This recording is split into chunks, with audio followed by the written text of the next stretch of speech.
What's up and welcome back to the Metalhead Car Show. Back in February, Bentley said they'd be dropping the twin-turbo W12 they've now been using for 2 decades. Now this is truly an end of an era, as now a lot of car companies are going to smaller engines with turbochargers and hybrid systems making very impressive horsepower numbers. Bentley is one of the few companies left still using 12 cylinders. So today I want to do a little dive into the W12 we all grew to love, where it came from, where it is, and what killed it. Let's get right into it. Now, the first time we saw this engine was back in 1997, where Volkswagen showed off the Volkswagen W12 using its brand new W12. Now, anyone who played Gran Turismo 4 will remember this car, but it was a concept car to show off what Volkswagen was capable of, especially with this engine. And in this application, being the very first in the prototype, it wasn't super impressive, making 414 horsepower. Now, Volkswagen played this car up to 2001, tinkering it, modding it, and seeing what the engine was really capable of.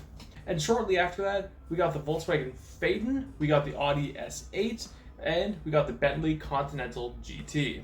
Now, the Phaeton and the S8 both used W12s, but they used naturally aspirated versions of the W12.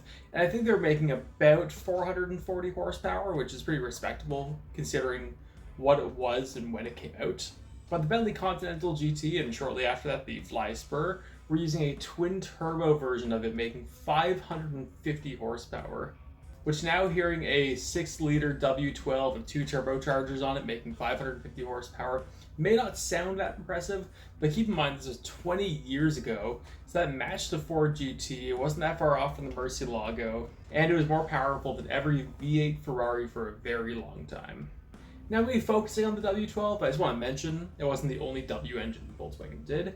They also did a W8 for the Volkswagen Passat, I believe, and they did the W16 for the Bugatti Veyron and Bugatti Chiron. But anyway, the W12 for the Continental GT and Fly Spur was used from 2003 to onward, and in that time it had multiple variations such as the Speed and the SS, some of these getting to over 630 horsepower. And some newer variants getting over to 710 horsepower, which in what's essentially a luxury car is bananas.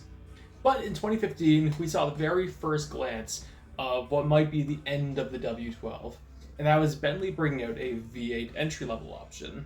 Now, it's never going to be quite as cool as the W12, ever, but this entry-level option made 520 horsepower from a twin-turbo 4-liter V8. Now, why that's a big deal is it had 4 less cylinders and 2 liters less displacement, and it made damn nearly the same power as the OG car. Yeah, 30 less horsepower, but honestly, it kind of kills the whole no replacement for displacement thing. But now you had an option for a Bentley Continental that was actually lighter, that handled better, that was a bit better on gas, and arguably sounded better for not much of a horsepower loss. This didn't really slow down the W12, but it did kind of show that the W12 really isn't the future. And now we're at the most powerful variants of the Bentley.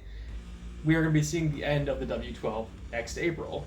Bentley's been canning the W12 in favor for plug-in hybrids across their entire lineup, and it's not a shock, but it is unfortunate. I assume it'll be a hybrid system attached to the 4-liter V8 I mentioned, but honestly, still, damn. I imagine it's going to be a hybrid system attached to that V8 I talked about. I assume it's going to have like 650 to 700 horsepower, and it's going to be awesome, but still, damn.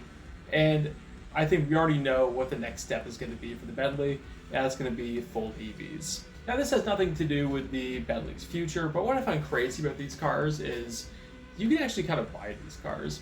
You can go find these cars for like $30,000.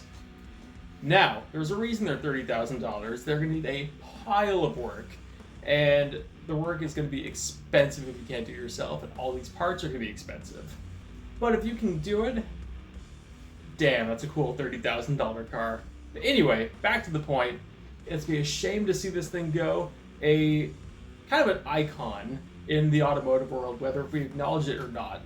It powered one of the most iconic luxury sports cars in modern history for almost 2 decades, along with 2 different one-off spikers, a wild mid-engine rear-wheel drive Volkswagen Golf concept car.